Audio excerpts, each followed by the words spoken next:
Hello and welcome back to the all new, all different number one comics podcast. I'm Dan. That's Benny. Benny, what is going on? We just talked off air for a sec, but tell the audience how you're doing.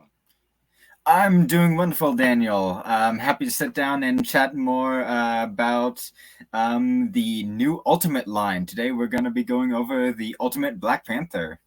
Right? This one's so cool. And I think now at this point, it's like our tradition. You and I got to hit every Ultimate book in the universe. But No. We have to do the modern ones at least. I don't think I can go back to the past.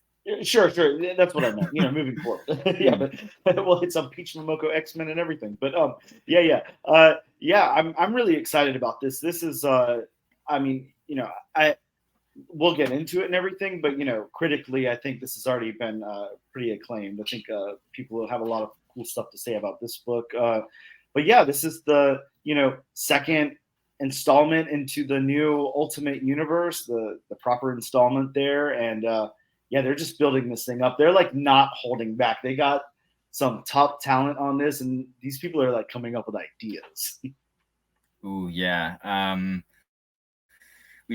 We got Bryan Edward Hill writing for us, and Stefano Caselli. I'm not sure how to pronounce that. I'm glad you said it because I wasn't going to be close. But yeah, top tier on this. I mean, really, really good creative team. Yeah, really good stuff.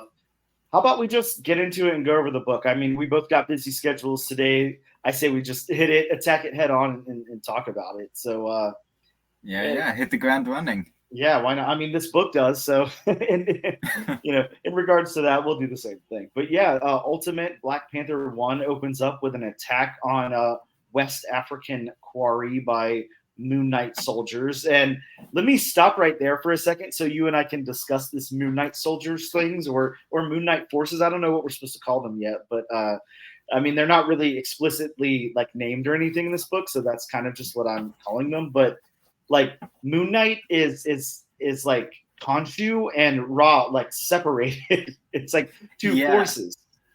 Really crazy. In this in the Ultimate line, it looks like Khonshu and Ra are a lot more of a Hydra or AIM organization where they have a bunch of grunts and high-tech imagery. Definitely not the superhero of the past. It's definitely a bad dude. It starts off with them raiding a village, and they do it twice in this issue, actually, so they got a lot going on, and definite big baddies so far. Yeah, for sure. I like how they are here, but I'm wondering if there might be like a twist to that at some point. I mean, of course, we won't find that out until later. It's not like we find out exactly what their intentions are in this book, but we can only assume that it's to conquer, take over. That's what it's looking like. So from there, we have those Moon Knight forces in to come claim the land, and there's, of course, in Wakandan fashion, there's some spies witnessing this event, and they witness what's going on. They don't interfere at all, of course, and they run back to Wakanda to tell their king about what's going on. Now, did you have thoughts on that? Because when that was first happening, I don't know about you, but for me, I was like, all right. They know they're not supposed to get involved. They know they're not supposed to interfere or anything, but it seemed like they really wanted to. So I kept thinking somebody's going to go rogue here for a second. Yeah. Wakanda in comics has a big policy of non-interference. They hid from the world for a larger amount of time, and seems Ultimate Universe is pretty similar way where they're super highly advanced, but are kind of taking a backseat to the global politics.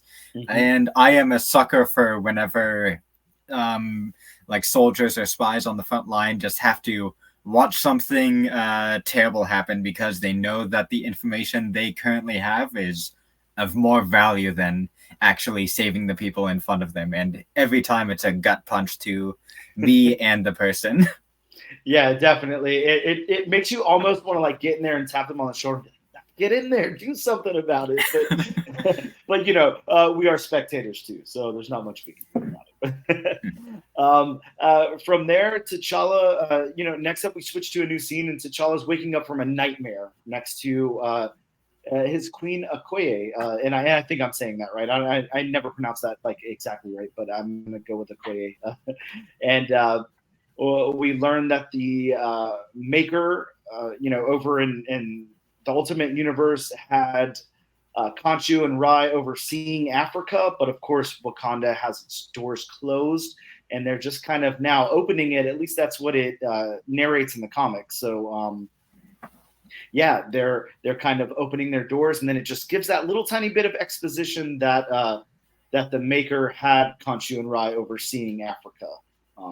Maker's got a lot of fingers and a lot of pies in his universe. I really want to point out the design for Ra and Khonshu. They are like these bald twins with a black and a white suit and with the tattoo of the gods. I'm not sure if they are representatives or the actual gods themselves or stand-ins, but I want to see more from those two just because the design kills. I think we're going to see some more. I'm pretty sure in that second issue we're going to see some more of them. But yeah, I'm with you. That is a really cool design. And that's, something that I would say, going back to the Ultimate Universe, especially in its first incarnation and all of that, a lot of times you left it to the classics. You look at Peter Parker's, Spider-Man costume and everything, and it's that classic costume. But sometimes you get these updates on characters. Every now and again, you get like a whole new redesign of them and everything. I remember seeing that in a lot of villains and stuff. So yeah, I'm pretty excited about what new ideas they're bringing forth in this universe. It's really cool and different. Next up in the comic book, we've got T'Challa and T'Chaka, his father, discussing. I'm gonna go with Voodoo Khan, but again, like I pronounce everything horribly. So that's a religious group that T'Challa doesn't necessarily agree with, but one that he respects the place of. Yes. Yeah. He does. He's not necessarily like agreeing with their stance, but yeah, like you said, he respects. And then in our next scene, T'Challa goes to see the leader of Voodoo Khan, and he's told that they sense violent enemies outside of Wakanda's walls. Now, I really like this a lot. I think that this is really cool because you're getting into that like weird political and then religious zone and stuff that, sadly, like kind of like exists in a weird, like gray area in our world too. But it's very interesting, the ideas and politics that they're able to lay out in Black Panther. It's very interesting, especially the new ideas that they're bringing forth in this Ultimate Universe. Really cool stuff. Yeah. T'Challa, a lot of this issue, he's somewhat listening to his advisors, but not taking what they're saying to heart. And it just keeps going until the very end, where there's a breaking point. We, if we want to go into that now, we see at the very end, T'Challa is in front of his people where there is a suicide bomber. Mm-hmm. And after that, it kills his father because T'Chaka has to be blown up in every iteration, I guess. Yeah, they can't keep him alive. After going the whole issue kind of downplaying everything, T'Challa says, "To war." Mm-hmm. Yeah, and I mean, such a striking end to this book. I mean, it's not that I'm going to say that I wasn't anticipating that he would announce war. I mean, I feel like that was kind of a given, but just the setup and everything here is just done in such a wonderful way that even though, it's not that was surprising or anything, I mean, that's what needed to take place. I can't imagine any other outcome here, for him to just sit on that after that happens, it isn't going to happen. There's no way in hell. So, No. So yeah, I mean, war has been waged here, and Wakanda versus the Khonshu and Ra forces. In between that, something really important happens too, because at the same time we're getting, like you had mentioned before, there's another West African village that is being taken over by these Moon Knight forces, and it looks like they're about to step in and kill this little kid, and all of a sudden Killmonger shows up, and that yes, yeah, in this beautiful outfit with this like African headdress. I just want to do an aside. Stefano absolutely knocks it out of the park. God, he kills it, right? He's done a bunch of Marvel stuff like X-Men Red, my current favorite X-Men run, Iron Man, Avengers, and all of the designs in this are stellar and iconic. Yeah, I completely agree. Like that, I'm hoping that, you know, next MegaCon or something, I see somebody in like some cosplay, because that is such a cool design. It looks really, really awesome. I'm with you on that. Yeah, and that, you know, from there, that's a big point. And then another one happens, because we have now, I don't have it written down. I can't remember the other person's name. Was it Wind Rider? Was that the name of the Wind Rider, which is for sure Storm, one of my favorite X-Men. Yes. We don't actually see her. She is completely enshrouded by lightning. She is the Storm. I really like her. It seems her and Killmonger have a thing going on. He talks about her in kind of a romantic way when they're fighting alongside each other, and she doesn't actually get to say anything in this issue, tragically, but I am excited to see going forward what she and Killmonger are up to, because they seem somewhat at odds, not just with Ra and Khonshu, but also Wakanda. They look down at them for their non-interference while these villages are getting razed to the ground by these soldiers.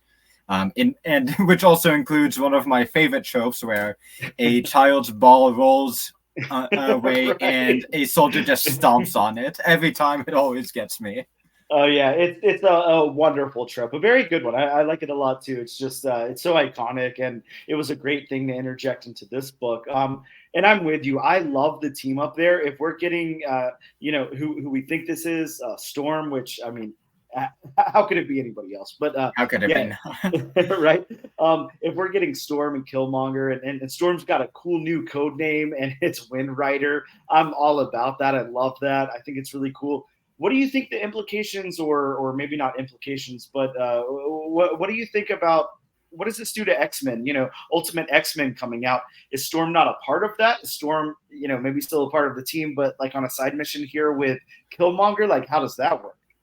Ooh, so Storm's original story way back when was that she was kind of seen as an African goddess, and it seems that Edward is taking it back to her roots, and she's going to be playing a very similar role. I know in the Ultimate line that mutants were the cause of like some shield experiments, and that there wasn't really an X gene or something, that they were just kind of a genetic fluke that happened because of human interference. So I have no idea if that's going to play out in the new Ultimate lineup, but or how much Storm will be involved. Personally, I hope she kind of keeps to the Black Panther line, just because she and T'Challa have such a storied history in the comics. Oh yeah, a great history. I loved all of those, you know, wedding issues and everything. There were some really, really cool stuff there. Some really great history. But yeah, I mean, that's look, it's a lot that happens in this book. so that's what happens in this book. Really a lot to unpack. I think we're already singing the praises here, but let's go into, like, you know, a little bit of our thoughts on it and everything. Like, what do you think about the writing and the narrative and everything of this? The writing, honestly, didn't grip me the strongest, but that's because it seems a lot of it is a kind of political and war story, which just doesn't always hold my interest, especially when I'm going to read comics. I'm there for the vigilantism and the epic superhero fights, but I think this is going to be building up to something big and tie into the rest of the Ultimate Universe in a very nice way. Wakanda is an absolute powerhouse in the Marvel Universe, and they are just going to sit back while the Maker does what he does. Yeah, absolutely not. They're definitely there to stir some shit up. That's for sure. Now, I want to ask you: do you have thoughts? What do you want to see out of this? Like, what would make issue number two for you? Like, is there anything that you're anticipating? Anything that you're like, I have to see this in the next issue? This is a deal breaker, or this is something that would really ramp it up for me, or anything like that. Honestly, Storm. Going back to her, she's my favorite leader of the X-Men. And Stefano is wonderful at drawing her and depicting her. In the X-Men Red, she kind of takes back that goddess title a lot of the time and commands the very weather, and the way he just twists the pen and ink to form her powers is amazing on page. Yeah, that one single that reveal of her that we get in this comic is outstanding. You know, it's far back. It's yeah, but I mean, there's so much going on. We're seeing so much of her power set just right there, which is really cool. And I'm with you. I think that I kind of agree. You know, I look, the last thing I want to read about or hear about is war right now. I think that we're all a little, you know, we can push that off to the side. I mean, of course, you know, there's always going to be something going on in the comic book. We don't want to see, you know, people just holding hands or anything, but definitely, you know, there's a conflict, and I really like the conflict here. I think it's good.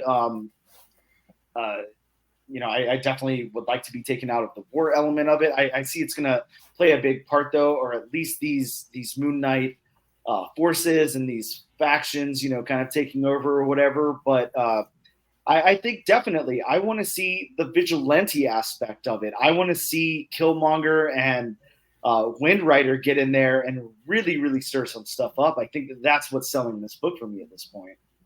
Also, I would love to see like Mark Spector and the rest of him be a general in Khonshu's army. I think that would be kind of a nice bow, because he's I believe that he starts his run kind of in Egypt when he's gunned down and has to pray to actual statue of Khonshu. And I think they could. It doesn't need to be a big role, but it'd be fun if they just do a little nod to him and show what he's up to in this new universe.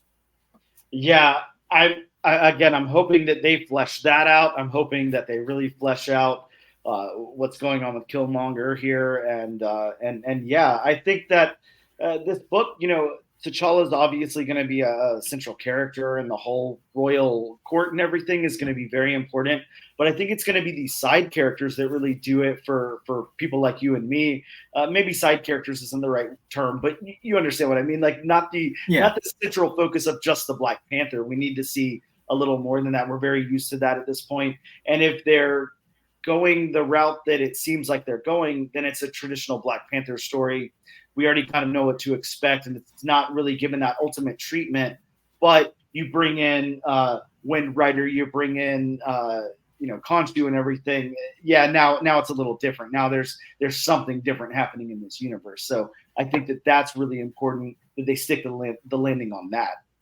Exactly, and I mentioned it before. The designs are killer. Matron Amala, who T'Challa was talking to, she has this really neat black and green hooded shroud. There's the Khonshu and Raw soldiers, which are kind of futuristic. There is one design that is a bit of a letdown, and unfortunately, it is the Black Panthers itself. It's really nice, pretty sleek, with some indents and jewelry, but it just has an open mouthpiece that I cannot get past. Yeah, the mouthpiece is a little interesting. I'll definitely give it that. I think that I was looking for somewhat of an update to the whole design. I mean, like you said, there are things done to it. You know, it's not just the traditional Black Panther suit and everything, but I don't know. I think I wanted like a little something more out of it. I think that is probably the thing in the issue that fell the most flat for me, was the design of the character there, the costume design rather. Everybody else looks great, you know, everything, and it is a great design. I mean, don't get me wrong, Black Panther always looks great. The costume looks amazing. I just wanted that ultimate like update to it. I wanted something a little bit different, and I don't think it delivered quite as much on that end. But I'm with you on the art. The art is fantastic. It definitely stands out in this book. This is what you want for your Ultimate Universe, definitely. Just like the art was, nailed on that Ultimate Spider-Man book, it's definitely nailed here. Very, very good. We didn't take crazy stylistic choices, but it's really good. There's a couple full page spreads, one double page spread, which is really nice. And oh man, Wakanda is beautiful. It is one of the fictional cities that I want to visit the most. Mm-hmm. It is the first full look we get of it is T'Challa in his undies, not a bad look, gazing out over a shining, beautiful city, and it's like I'm there. Yeah, they definitely, go all out here. The colors pop, everything's done so wonderful. I think that this was a really, really good collaboration, put some really good creators together and really pulled something nice off here. They're like I said at the beginning of this, and like we said at the Ultimate Spider-Man episode, they're really not holding back on telling these Ultimate stories. They revived it, or brought it back for a reason. They had a reason to tell these stories, and they're very fleshed out. And they're, the tone is there and the look is there. I still have so much faith in this. That's 2 issues, proper so far that have come out that have just nailed it. So I'm with you. I'm very stoked about this. Benny, we don't normally do this, but I think just for the sake of the Ultimate Universe, this is the only time I'm going to ask you this when we do Ultimate books. Give me a number rating. A number rating. Ooh, of this book, I'm gonna have to go a 7. It was really nice, but it didn't wow me as much as I was expecting, especially from Stefano. I did take a look at some of Bryan Edward Hill's other stuff just to see what he gets up to, and he is all across the place. He's done Angel and Buffy books, he's done Far Cry stuff, DC and Marvel, and even something for the band Kiss.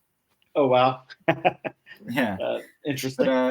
But how about you? What would you rate it on a scale 1 to 10? It's so hard, and I always that's why I don't like doing number ratings, but I always want to throw those half points in there too. But I think I would go 8.5. I think an 8.5 is solid for me. I really did enjoy this. I read it, I've read it 4 times since it's come out. It's a very good book. It's very fun to read. I think the only thing I take off points for are kind of the stuff that I said. I don't want to be reminded of war right now. That's not something that I'm too keen on right this second. And I think it was a missed opportunity to not update that Black Panther costume. But other than that, I love this. I think it's done really, really well. So yeah, I think I would go 8.5. Yeah, I think it's pretty obvious, but this is a solid recommendation for me. I'm not quite sure if I'll check out the second issue yet. If it does have Storm, I definitely will. But personally, the story isn't that gripping for me. But I recommend that somebody check it out just in case it is, because the art alone is worth it. Yeah, I'm with you. And I think the main thing I can say about this book, as far as recommending it or anything, is look, a lot of time there's been a lot of volumes of Black Panther, sure. There's been some great ones. The Tanahashi Coates one was really good. The current run is hit or miss. You have to be I feel like you have to be a pretty big fan already. I don't feel like it's that accessible. But I will say, this is pretty accessible as long as you know what happened in this new Ultimate Universe with the Maker. You can jump in right here, and it tells you enough. There's enough exposition. So I feel like for a new reader of Black Panther, this isn't too intimidating. And I feel like that's really important. Just like I feel like even though, not having all of that history of Peter Parker, Spider-Man that you and I have, if you walk into a comic book shop and Ultimate Spider-Man #1 is your first comic book, might be a little bit confusing, sure. But you can jump in and start off with that story and understand where it's going. I feel like this is very accessible to readers, and it's very good fan service for seasoned readers like you and me. So I'll definitely be checking out issue #2, and I definitely recommend everybody check this out.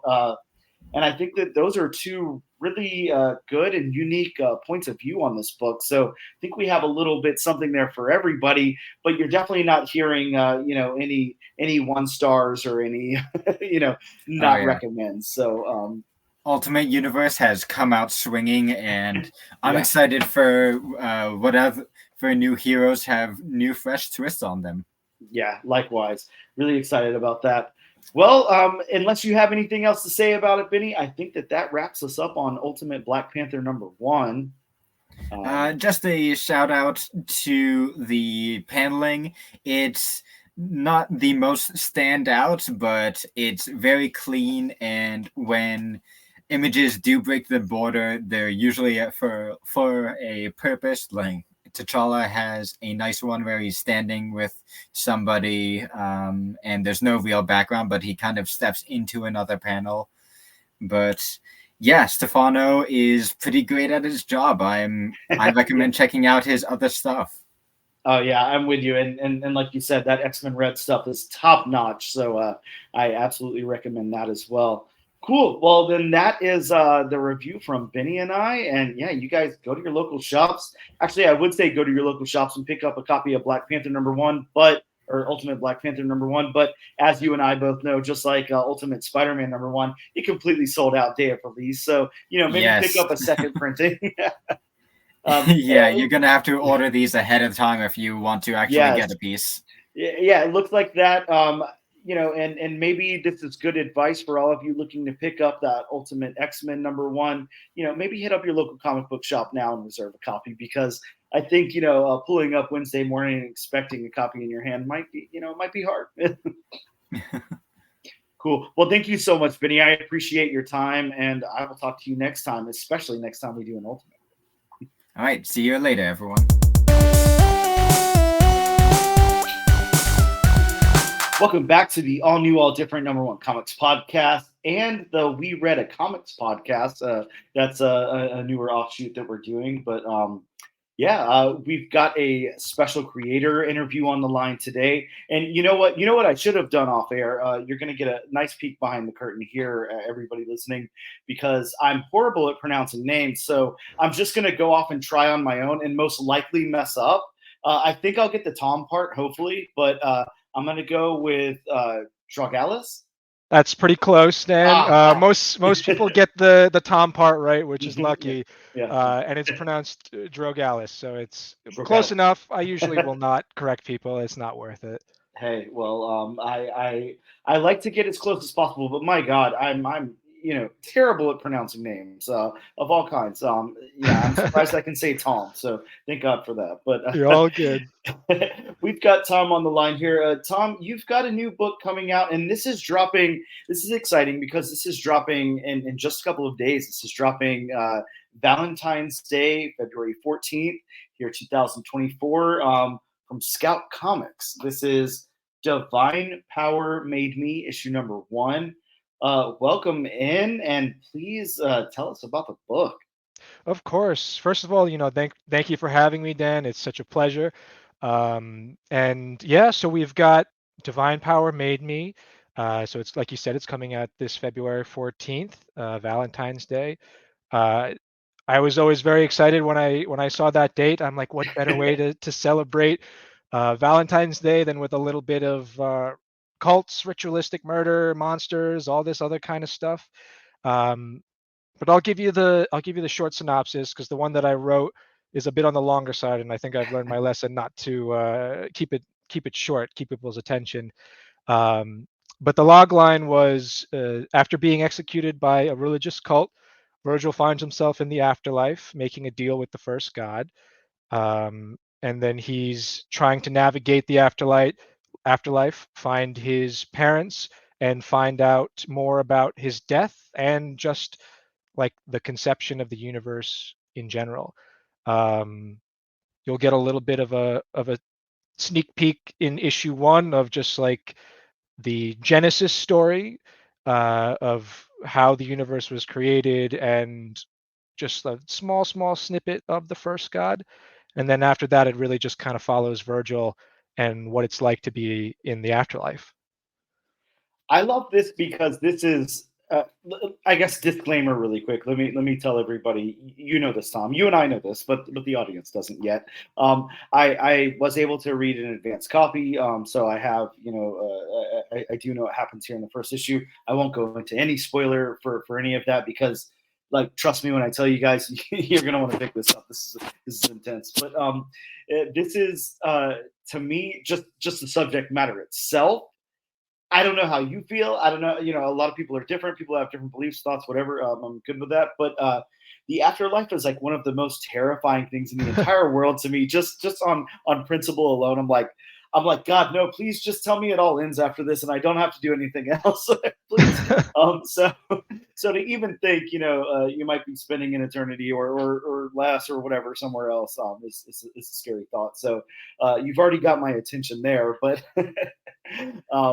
Yeah, this is a cool book. It's a very, very unique perspective, and I can tell you guys this: you get dropped the hell in. It gets explained, so it's not that like you get dropped in and you don't know what's going on. But Tom doesn't hold back. Like there's no let me build a whole bunch of exposition. Let me make sure that you really know this character. Like I mean we deal with the character and we understand the character well and everything, but there's not pages and pages of exposition to lead up to this or anything. Like you get dropped into this story, so buckle up and and get ready for the ride because it's pretty intense.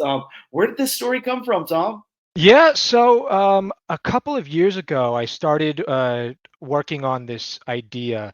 I had always been a big fan of Dante's Inferno. So actually, the title of the story, Divine Power Made Me, is at least my translation that I had for a long time, is part of the ascription above the gates of hell, basically. I should have it memorized by now. I've read it so many times. The inscription, like ye who enter here. I'm not even going to try and embarrass myself.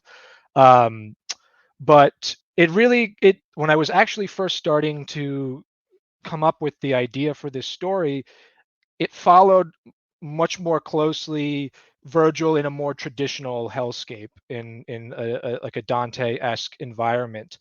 And the more I sat, the more I thought about it, the more I wrote, I'm like, I really just kind of want to make this my own thing. So I also didn't want to get anybody mad. That was another big thing with, I don't want to, jump too much um, into religious topics. It's like that old saying, religion and politics. You always keep that off the discussion table. Yeah.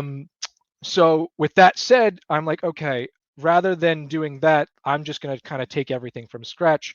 So if you'll kind of notice in the first issue, and I put a couple of previews in different places about the first 10 pages. So if people have heard about it or if they've seen that, you kind of see the priest character, and he's what's known as a Yazite. And talking about bad pronunciations, like I wrote the word and I can't say it properly. My buddy Fred, who's an Argentinian artist who worked on the book, he says it beautifully. So I've established that he knows how to say it. I don't, even though I wrote it. And you'll kind of notice even at the beginning, it's like the Genesis story is very, very different than any of the other Genesis stories, although it takes concepts that are similar. You have like the first being, and like, what's the first being's deal? It seems like they've got a lot of power. They're kind of making the world around them. And I also wanted to kind of explore what it would be like to be dropped in a world fully formed, in a sense, fully formed with, and just randomly gaining sentience. It's kind of a very daunting idea to go from nothing into a fully fledged person with your own thoughts and ideas and perspectives, because us as humans, it's not something that we can really fathom because we've had a lifetime to develop our ideas and our personalities. So it's kind of, in a sense, it's kind of scary to go from nothing to something. And that's kind of also the the thesis statement of the story. The first sentence of the book is, how does something come from nothing, which will be kind of explored throughout the story. But yeah, that's been a little bit of my thought process. I wanted to really look into some different kinds of philosophies, but I also wanted to tell just a fun story. I've been influenced by a lot of, Western comics like DC and Marvel, and then I think Saga is probably one of my favorite comics of all time. One of the greatest, yes. But then you've got manga, which is, I feel, that's king everywhere right now. And I love the shonen style of storytelling where you have a protagonist, and in a lot of situations you kind of know where that protagonist has to go throughout the entire story. So I wanted to do that, and although it's not entirely clear in the first issue, Virgil, who's the main character's motivations, other than kind of, he's dead, his parents are also dead, so it's kind of pointing towards that direction.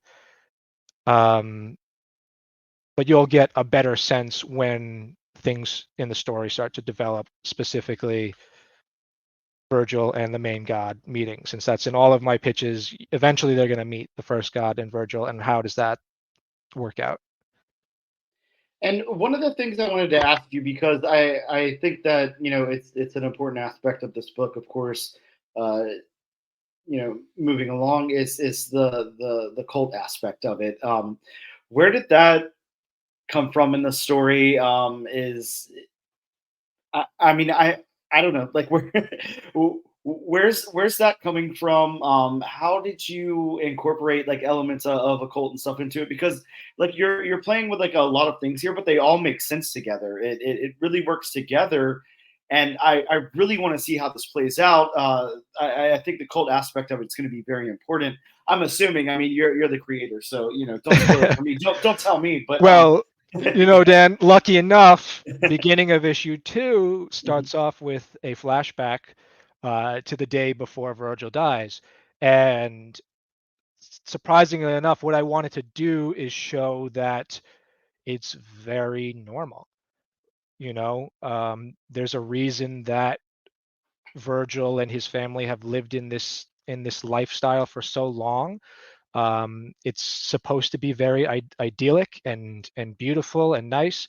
But to kind of get back to your question about where this is coming from, I did grow up with a lot of religion in my life. I grew up Roman Catholic, so it's a very, very kind of a strict religious upbringing, and I wanted to incorporate aspects of that, but also other parts of just religion in general. So this is not one religion, although you're going to see the most influences from the things that I have experience from, which is going to be Roman Catholicism.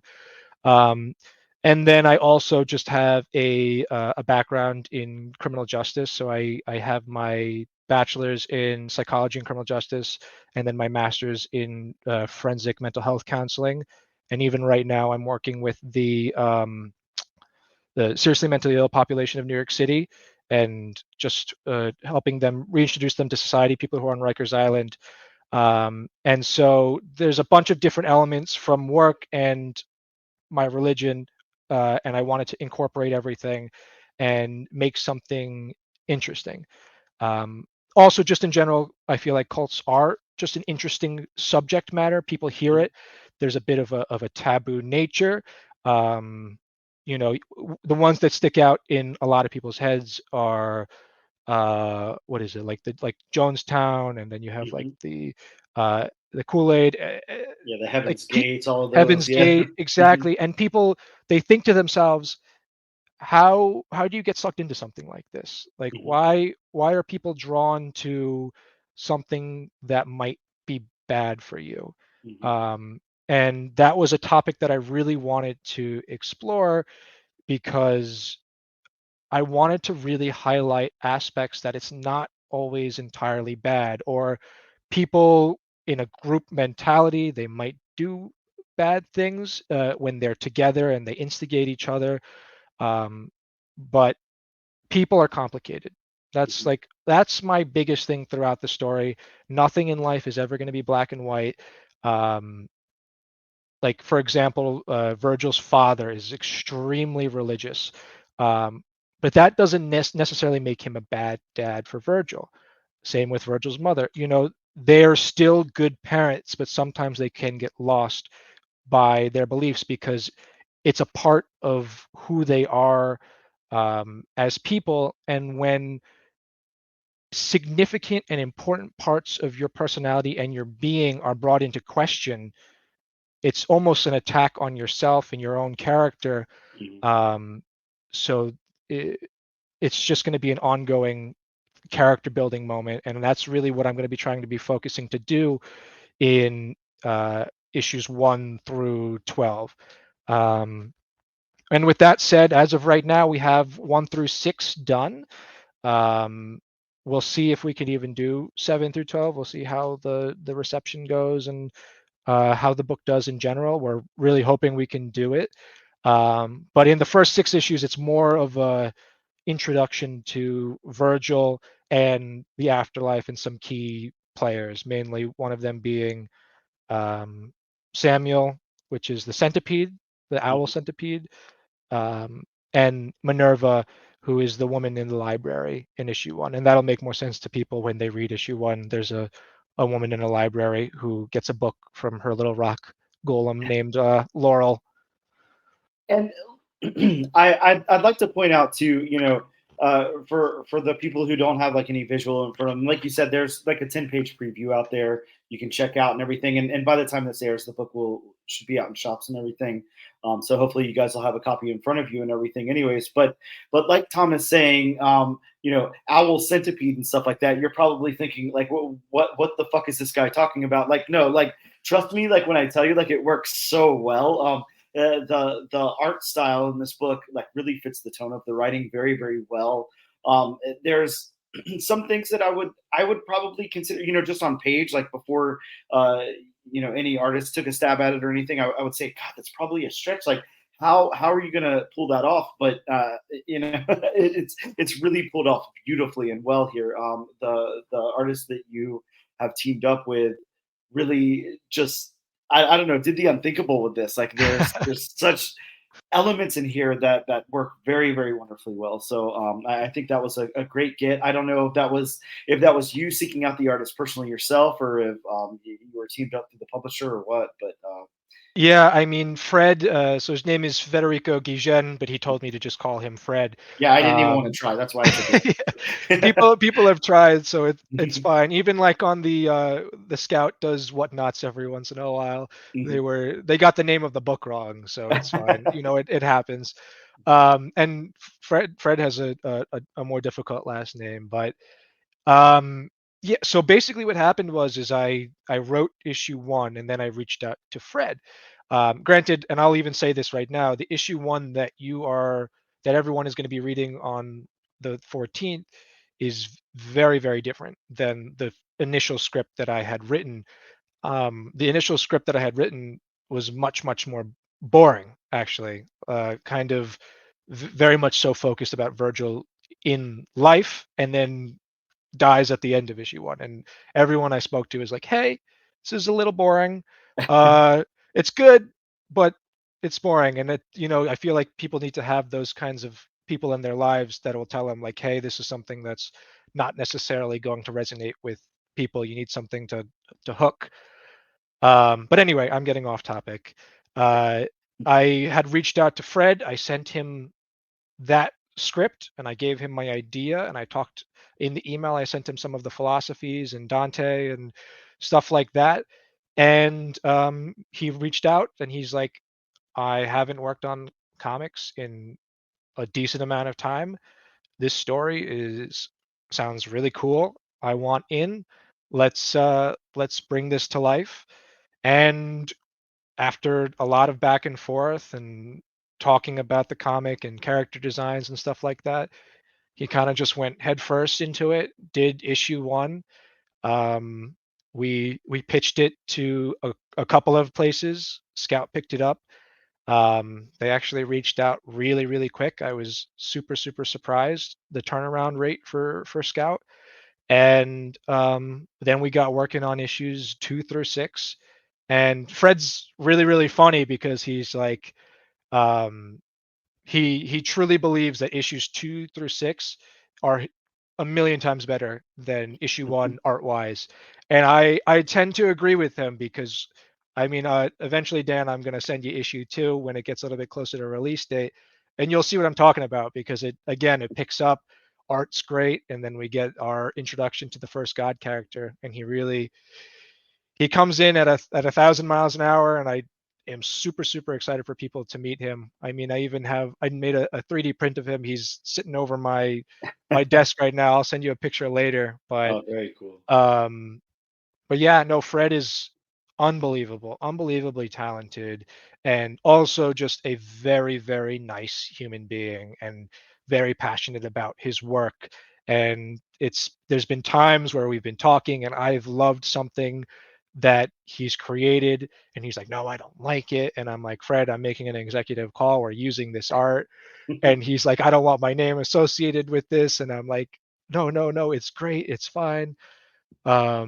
So he's just unbelievable. Yeah, really a fantastic artist, and like I was saying, I mean, definitely complimentary of what you've written here. I think that nailing that tone in the art, would obviously be very important. I'm sure you had something, at least kind of floating around in your head whenever the first incarnation of this before there was any art attached or anything, and I would have to imagine this at the very least met your expectation, if not like highly exceeded it. But Oh yeah. yeah, It's basically like, and first of all, thank you for all the very kind words. It's exactly kind of the way that I pictured it in my head. I guess the way that when I'm writing my scripts, it's a bit to the point, and I like to give Fred a little bit of freedom. And I'd say 85% of the time, it's exactly the way that I see it in my head, which is kind of crazy. The only time, and even for, say, for example, somebody like Virgil, the main character, I literally told Fred it's a 14-year-old boy. That's all I said. I wanted him to just kind of go with it. And that's how one of the aspects of the story kind of evolved, because Virgil had blonde hair and blue eyes. His father had blonde hair and blue eyes. His mother has blonde hair and blue eyes. And then I'm like, you know what? Everybody in the cult's got blonde hair and blue eyes, and we're gonna lean into that. So it kind of made its own thing. And even like the first God character, I originally had him a bit more like he had a dad bod in a sense, and now he's just very, very skinny, and it's more masks than just like actual faces, which is cool. So it's cool to see what Fred does with all of these character descriptions. very cool. One of the things that I want to ask you, and I know you already touched on it, so I'll try to rephrase in some way. But I did want to ask about Scout, and I wanted to ask about pitching this and getting it published and everything like that. Let me say, speaking of expectations, what were your expectations with the publisher?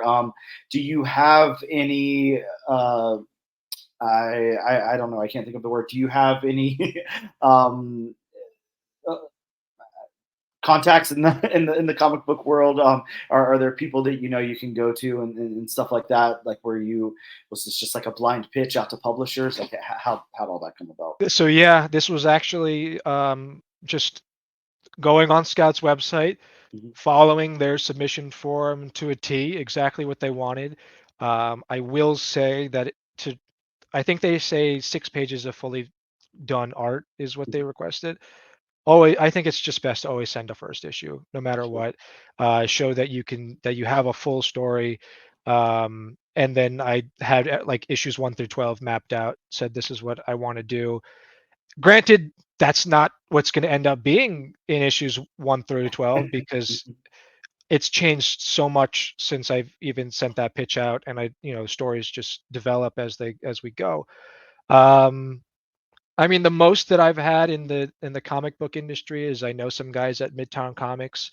Um, that's how we were kind of able to get the exclusive Midtown Comics cover, which I'm unbelievably grateful for. The guys over there in Midtown Comics are, they're my local comic book store ever since I was a little kid. So to see them grow as an outlet, it's phenomenal, and I'm so happy for them. And just to have my book associated with them, or my team's book associated with them, is a dream come true. I mean, it really is. And just to kind of answer a little bit more your question about Scout and the publishing process, it's very intimidating, to say the least. It literally went from one sentence from the CEO or whoever it was, like, we're interested, let's talk, to getting boilerplate contracts. Wow. It's definitely very, very intimidating going to talk with all my lawyer friends and being like, hey, how does this contract look? Because there's the common idea everyone knows about Marvel, DC, and the shady contracts that people get. But Scout, they're some of the good guys. They're really cool. Their contract is super straightforward for the most part, and it's been a straightforward process, to say the least. So granted, there's been a common thing throughout most industries, it seems like, with a little bit of communication troubles at times, but I feel like that's most industries. Everyone's so busy, it's going to be tough to hear back. So but yeah, I mean, I hope that kind of answers it a little bit. I know I can get off off topic. No, you're fine. Trust me. That's the people tune in to hear about that process and everything. There's a lot of I always tell my guests this. There's the way the comic book community is set up. There's so many aspiring creators, really into comic books, listening to comic book podcasts, doing all of that stuff. Meanwhile, they're at home, drawing the, what's going to be the next big thing in, 5 or 10 years or whatever, which is really cool. But it's really great for them to hear that process on every level, from somebody who's trying to get stuff published to somebody who has, to really seasoned, veterans in the game and everything. So every aspect of that process is very important to hear about. So I know, I appreciate that, and I know the listeners appreciate that as well. So as far as this book, I know you have issues 1 through 6. You've got 7 through 12 planned out, and this is your first published work, correct? That is correct. So looking far down the pipeline, because I know, there's little thoughts here and there probably, but you're very focused on this project, and I completely understand that. So just say for the long haul, is there anything else, in there that you'd really like to work on? Are there any, of course, I'm sure you have other stories you want to tell. There's probably, other projects you'd like to bring to life and everything. If you were ever to land a deal over at Marvel or DC or something like that, is there a particular character or anything that would be a dream for you to work on? Oh yes, I have. So it's either a Doctor Strange story or a Constantine story. Wow. It's something that I've had in my mind, and I've had the name of the story as well. It would be like a limited, 6 issue, something like that. But it's based around like Blade Runner in a sense, that kind of style. But yes, so I have a Doctor Strange and or Constantine story. I have a Thanos story, and I think I have a Deadpool story as well. So I have a couple that I'd love to do. Obviously, it's such a tough industry just in general, and but Fred and I have talked about it. I mean, Fred and I, we're in it for the long haul now. Me and him, we're ride or die. We've become really good friends through this story. And I like, you see those comic book pairing teams, right? You have like Johnny Cates and Ryan Stegman, and you have Tom King and Mitch Gerrits. I'm sorry, I'm also really bad with with last names. I always hear Gerards or something in my head, but who knows? Okay, I'm probably saying it completely wrong too. So I apologize in advance to everyone. We know who you're talking about. Yeah. So I'm working hard, and for how hard that I'm working, Fred's working 10 times harder. So um, if like the main reason I want to succeed is so that my buddy Fred can succeed and he can do well. I'm also, I'm really grateful for just my 9 to 5 job that I do right now. I genuinely love what I do. There's absolutely never a dull day going into that office, and the things that I'm able to see and the people that I'm able to help. I love it. And to be able to do the comic stuff as well on top of it, it's amazing. So I really would love to do some other stories with Marvel and DC.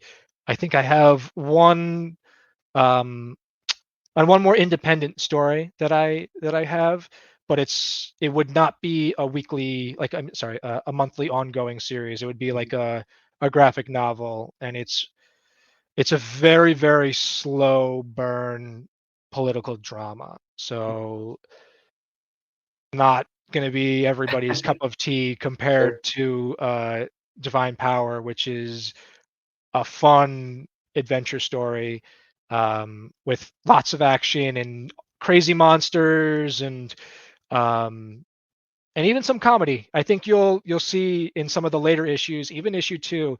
Issue 2 has one of my favorite funny moments in the whole entire series. It's issue 2 and then issue 5 are my 2 favorite, I think. So I'm excited for people to see that and see a little bit of my and Fred's comedy chops as well. Because like you said, it's a very dark and serious environment and topic, so you need a little something to break it up. Oh, absolutely. And I mean, like you said, comic shops and comic books, a little underrated. People don't think about that, but injecting a little bit of that in there every now and again really helps move things along and really stands out whenever you have like kind of a darker tone and a more serious message that you're trying to get across.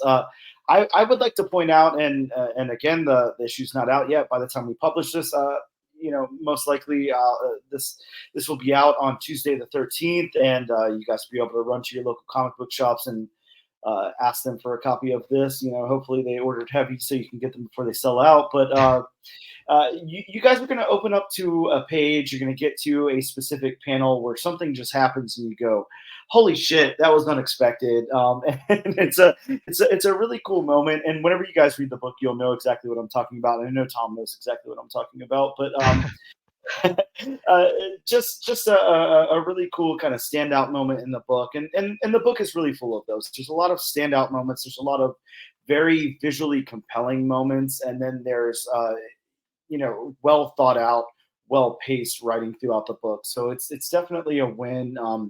You guys are absolutely gonna want to make sure that your local shops are, let them know you want issue number 2 before FOC for that goes off and everything. So that way you can have that added to your pool. It's going to be very important. Shops usually, will order a little heavier, on issue number 1s for independent books and smaller press publishers and all that. But, issue number 2, if they don't get like a huge response from pool customers, they kind of dwindle down. They only have like 2 or 3 copies sometimes. I know that's how my local shop is. So I always let them know every single time. I'm like, issue number 1 of this is coming out. I want to follow it all the way through. Like, make sure that you've got every single issue for me coming in, because I don't want to miss out on those books. And you guys are going to absolutely feel the same way about this one. That is for sure. Tom, I don't want to take up too much more of your time, but I want to say, first and foremost, thank you so much for taking the time out of your day to talk to me today. And thank you for allowing me to read a copy of this book. Again, the biggest thing I can say, usually when I do these kinds of interviews, it's usually pre-FOC, so that way we can get it out and make sure you guys go to your local shops. You don't have the luxury of doing that this time. So this gets published, and then the next day the book is out. Like the second you hear this episode, hit your local comic book shop up. Make sure they got a copy for you. You're absolutely going to want it. Tom, will this be available anywhere else? Are you selling any thing on your site, or are they available on Scout or? Yes, so it's on Scout's website. That's basically where I've been sending most people anyway. I think Great. that just in general, it'll be a bit easier to get it from Scout. And I know that Scout's also doing a whatnot. Oh boy, let me get you the exact dates as well, because I have them in my calendar. If you want a virgin cover, I had my first whatnot with them last week, and they're selling for like $5 a pop. So normally I know virgin covers are a bit more expensive, but it looks like the first whatnot is on Thursday the 15th at 8 p.m. And then there's another one on the Saturday the 17th at 8 p.m. And they're also selling the printer plates. So if you're a collector and you want like a one-of-one piece, because Fred has not done any physical art for this, so there won't be any physical art other than the one that I have hanging on my wall for the B cover that was done by my extremely talented my cousin's girlfriend, Caselli Reed. But that is at Saturday the 17th at 12:30 to 3:30 as well. But also let me say, Dan, that it was an absolute pleasure being able to speak with you. You're a wonderful interviewer, and as someone who interviews people like daily, you're an expert. So it's been a pleasure, and I really, really appreciate you taking time out of your day, because you were telling me earlier that you've done a couple of these today. So I appreciate squeezing me in last bit of the day. So I really thank you.